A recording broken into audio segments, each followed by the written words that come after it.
অর্ক ফেলে দে ওটা, ওটা আমাদের জন্য নয়। আরে রেড জোনের সীমানা অনেকদিন আগেই পেরিয়ে এসছে। সীমানা আমরা অনেকদিন আগেই বেরিয়েছি সায়ন, এখন শুধু শেষটা দেখার বাকি। শেষ? তুই জানিস ওটা প্লে করলে আমাদের কি হতে পারে? গত বছর যে ছেলেটা পেয়েছিল তাকে আজও খুঁজে পাওয়া যায়নি। তুই কি চাস আমাদের তিনজনের নামও সেই নিকট তালিকায় উঠুক? অর্ক প্লিজ ভাই, আমাদের তো সব ঠিকই চলছিল, তুই কেন এই জঞ্জালটা ঘুরে বের করছিস? সব ঠিক চলছিল, চাকরি নেই, বাইরে মুখ দেখানোর জন্য আর তুই বলি সব ঠিক চলছিল। এই রেকর্ডারে হয়তো এমন কিছু আছে যা আমাদের এই পচা জীবনটা বদলে দিতে পারে। নাকি আমাদের জীবনটা চিরতরে শেষ করে দিতে পারে?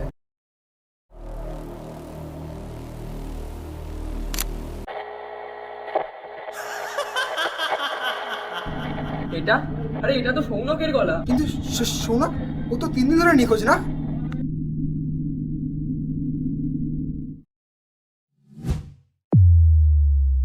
সময় এসে গেছে।